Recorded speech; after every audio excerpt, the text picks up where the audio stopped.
Pero hoy le damos la bienvenida a los periodistas al diputado federal Gerardo Fernández Noroña, quien tenía el mismo carácter cuando hace unos años era secretario de Seguridad Pública del gobierno de Felipe Calderón, Genaro García Luna. Y Fernández Noroña fue único diputado que en su cara le dijo a Genaro García Luna, el todopoderoso secretario de Seguridad Pública, estratega y amigo de Felipe Calderón, que él y su jefe eran criminales. Gerardo Fernández Noroña, bienvenido a Los Periodistas. Muchas gracias, Alejandro Álvaro. Es para mí un gusto y un honor estar en este programa. Son ustedes periodistas muy serios, muy destacados, y para mí es motivo de honra que me hayan invitado. Justamente comencé aludiendo a esa comparecencia a la que asistió García Luna y el discurso que usted, diputado, pronunció y lo que le dijo estando presente este funcionario. ¿Qué tanto lo tiene presente este episodio? Como si fuera hoy. Los 3 años que fue 2009, 2010, 2011 que compareció García Luna, el primer año compareció al Pleno. Yo no iba a intervenir, mis compañeros, decía Winston Churchill que hay 3 tipos de enemigos: los enemigos a secas, los enemigos a muerte y los compañeros de partido.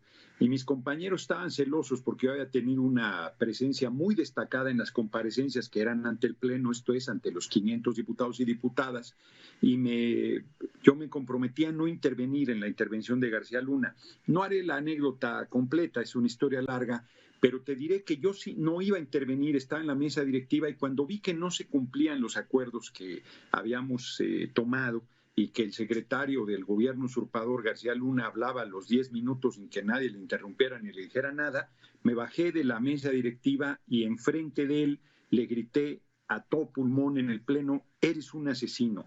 Fue una conmoción. Los panistas son los bobos, me acusaron de cobarde, que aquí se lo estoy diciendo de frente, y a partir de ese momento, el siguiente año ya no los llevaron al Pleno, los llevaban a comisiones, y yo le dije, como bien lo comentas, a García Luna, no solo que era un asesino, que era un criminal peligroso, que estaba asociado al Chapo, y que él y Calderón, que entonces usurpaba la presidencia, tenían vínculos con este poderoso líder del crimen organizado. Se lo di con datos, con elementos, los actos de corrupción, los asesinatos, las desapariciones, los asesinatos en retenes militares, la barbarie, el baño de sangre, todo. Yo fui muy meticuloso y me hacían unas campañas horribles en los medios diciendo que era majadero, que era mentiroso, que tergiversaba, no, me hacían cualquier cantidad de tonterías. Las redes sociales no eran tan poderosas como lo son hoy, y hoy, 10 años después, 11 años después, 9 años mínimo después, dependiendo del video que tú tomes, circulan de manera muy fuerte en las redes, porque la gente se impresiona, porque además yo le dije a García Luna, no tengo la menor duda que vas a acabar en la cárcel, eres un delincuente peligroso, y lo que yo le alerté que sucedería, aconteció, está en Nueva York. Y Calderón, el comandante Borolas, alias Felipe el Sagrado Corazón de Jesús Calderón Hinojosa, tiene sus días contados. Hoy el compañero en libertad, hoy el compañero presidente dijo: yo no, a pesar de que me robó la presidencia, no actuaré de manera incorrecta. Si el gobierno de Estados Unidos me pide información, se la daré. La Fiscalía General de la República es una instancia autónoma. Creo que lo que salga en el juicio de Nueva York va a ser demoledor para el comandante Borolas, y que también, como el compañero presidente lo ha mencionado, se le preguntará al pueblo si están de acuerdo en que se inicie proceso penal contra los expresidentes de Salinas a Peña, pasando por el usurpador de Calderón, se vayan a la cárcel y regresen lo robado, y por aclamación el pueblo va a decir que sí. Y por más que la derecha se molesta y dice que no es un asunto de consulta, sí lo es. El pueblo exige este acto de justicia. Debe preguntársele, se le iba a preguntar el año pasado, el 18 de marzo o el 21, ya no sé, pero como no se había hecho la ley de participación ciudadana, la reforma constitucional se tuvo que posponer y por diversas situaciones no se ha podido hacer, ahorita menos en esta emergencia, pero una vez que salgamos de este atolladero, no tengo duda que la consulta se hará y que el pueblo de manera avasalladora va a decir que sí, y uno de los que más agravian estando en libertad al pueblo es el comandante Borolas, no tengo duda de ello.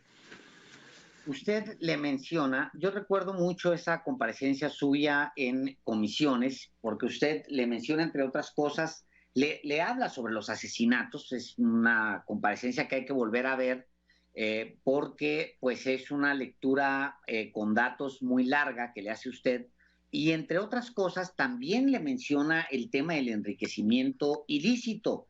En ese momento estaba él en funciones y ahora el expresidente Felipe Calderón dice que nunca tuvo ni un solo dato sobre esto. Yo recuerdo que usted le presentó pues la mansión fulana de tal. Recuerdo muy bien esa comparecencia y la vi hace, pues no sé, unos meses. La volví a ver, por supuesto. Y usted le presenta datos y datos y datos. Y ahora el expresidente Calderón dice que nunca tuvo datos, que nadie le entregó datos que le hicieran suponer sobre la corrupción de este personaje. ¿Qué le dice usted? 42,5 millones en propiedades tenía reportadas legalmente, o estaban en su declaración patrimonial. Yo no hice ninguna investigación especial. Él tenía una casa inicial de 7,5 millones, una casa de campo de 15 millones, creo que aquí en Morelos, por cierto, y una casa de 20 millones, lo que daba 42,5 millones. Entonces yo le dije, ¿cómo puedes con tu sueldo de secretario del gobierno usurpador tener 42,5 millones en propiedades? Es que ahorro mucho, dijo, he trabajado desde muy joven en servicio. Pues no, hombre, no te dan los números. Y dijo, además, la casa de 20 millones la pagué de crédito. Y luego yo en una comparecencia ante el Pleno con el secretario de la Contraloría, hoy la Función Pública, presenté la escritura pública de que había pagado de contado la casa de 20 millones. ¿De dónde saca un secretario de Estado 20 millones para pagar de contado una casa? Eran evidencias públicas, pero no solo Calderón se hace el que no se enteró, uno va a saber, efectivamente, no eran rumores, eran datos absolutamente sólidos, sino los medios no sacaron un solo renglón de esa comparecencia cuando entregué yo en mano al secretario de la Función Pública el acta, la escritura pública de que había comprado de contado la casa de 20 millones de pesos, pero hoy estaba ofreciendo $1 millón de fianza, tiene propiedades por lo menos por $1 millón en Estados Unidos. ¿De dónde? O sea, ¿cómo puede tener ese nivel de acumulación de riqueza siendo funcionario público toda su vida y siendo un hombre de origen modesto que estudió en la Universidad Autónoma Metropolitana? O sea, Calderón se hace loco, hombre. Dice, yo no sabía de mi información oficial. ¿Qué quería? Que García Luna le diera un oficio diciéndole, oiga, jefe, usted y yo somos socios del Chapo, ¿verdad? Se lo hago llegar por escrito por si ya se le olvidó. Es evidente, el 1,6% de los detenidos durante el gobierno usurpador de Calderón era del Chapo Guzmán, los otros eran de otros grupos criminales.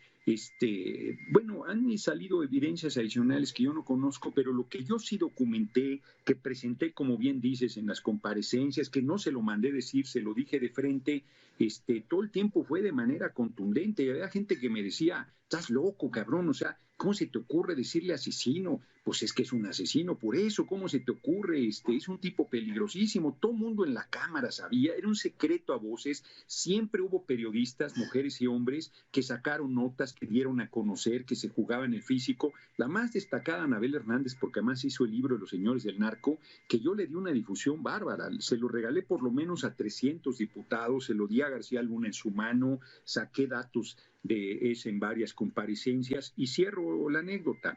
Tú hablas de las comparecencias, pero cuando se desaforó a Godoy Toscano, que fue diputado federal por el PRD, medio hermano de Leonel Godoy, gobernador de Michoacán, acusado de vínculos con el narco, lo metieron en un carro escondidas, PRD, PAN y PRI.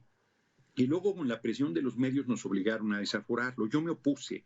Les dije que si votábamos a favor éramos protectores del narco bobos y que si votábamos en contra éramos protectores del narco a secas. Y sostuve en esa difícil intervención de 15 minutos en ese desafuero a Godoy Toscano que si verdaderamente queríamos combatir al narco, deberíamos dejarnos de patrañas y desaforar a Calderón y a García Luna, que estaban vinculados al Chapo Guzmán. Ahí lo dije, todo el Congreso, la Cámara de Diputados estaba silenciosa, fue un discurso importantísimo, la prensa no pudo sacar de contexto nada, solo 2 diputados votamos en contra, solo 2 de los 500 del desafuero, por estos argumentos que di Válfere Vargas Cortés y un servidor. Francamente, fue una legislatura muy dura, muy difícil, con los medios hostilizándonos, haciendo campaña de denuestro, diciendo que faltábamos a la verdad. Y hoy esos medios que nos injuriaron, que nos descalificaron, que nos dijeron barbaridad y media, no dicen nada de reconocer que sí tuvieron información. Calderón, por supuesto que la tenía,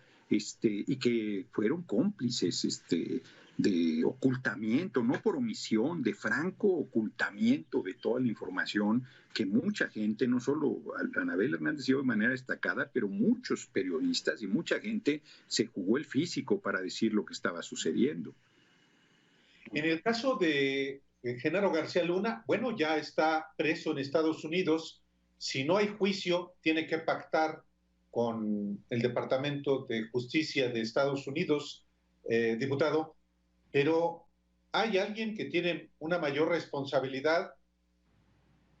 Si no tengo dudas yo personalmente de que pueda ser juzgado no solamente allá en Estados Unidos, sino aquí, pero tiene una responsabilidad política inequívoca. Me refiero a Felipe Calderón. ¿Qué debe ocurrir con Felipe Calderón, aún en el caso de que no sea juzgado desde el punto de vista penal en Estados Unidos? ¿Qué debe pasar fundamentalmente en México, sobre todo teniendo un gobierno como el que encabeza el presidente López Obrador? Fíjate que yo, parece digresión, no lo es. Por un lado, celebro que García Luna haya sido detenido en Estados Unidos. Si lo hubiésemos detenido nosotros, dirían que es venganza, que es un acto perverso, que se estaba torciendo la ley, que es persecución política, que era un chivo expiatorio. Hubieran dicho cualquier cantidad de barbaridades, descalificado, como lo hacen siempre.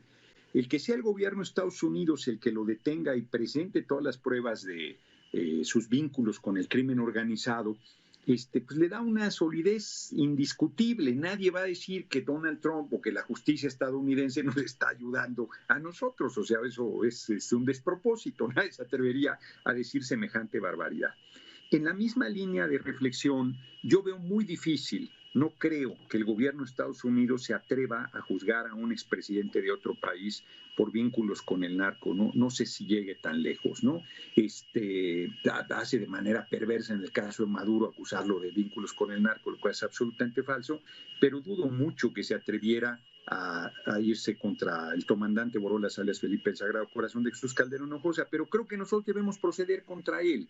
Y creo que la manera legítima de hacerlo es preguntándole al pueblo. Yo insisto que por más que la derecha se enoje y los comentaristas se indignen y algunos que se dicen intelectuales se rasguen las vestiduras, pues es correcto que el pueblo diga, oigan, el compañero presidente López Obrador ha dicho con mucha claridad, yo creo que hay que darle vuelta a la hoja y que irnos para adelante.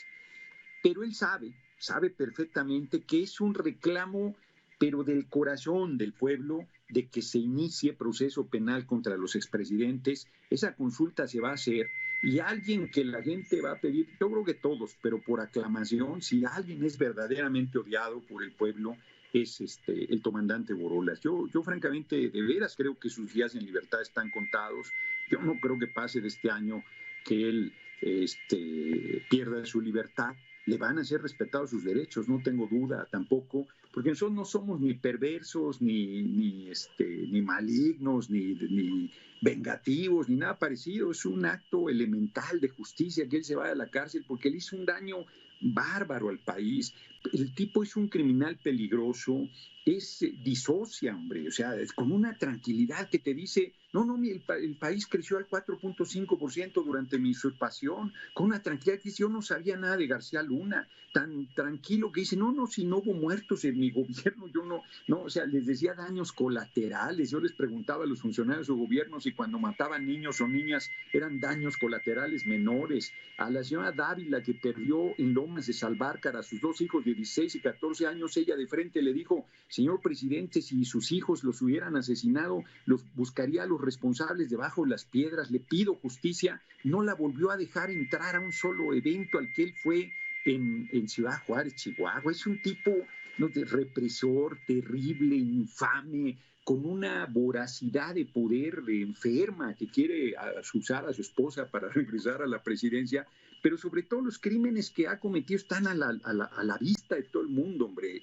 Y yo creo que debe proceder en su momento la Fiscalía, pero de veras estoy convencido que primero se va a hacer esa consulta y además la información que salga del juicio a García Luna, aunque no se fuera a juicio, como testigo protegido, va a dar información importantísima de la responsabilidad de Calderón en los acuerdos con el Chapo Guzmán. Entonces yo francamente creo que Calderón está en el hoyo y cavando. Bueno, diputado, pero hoy en los hechos no sabemos si la Fiscalía General de la República ha dado algún paso, si está haciendo alguna investigación, si no sabemos absolutamente nada.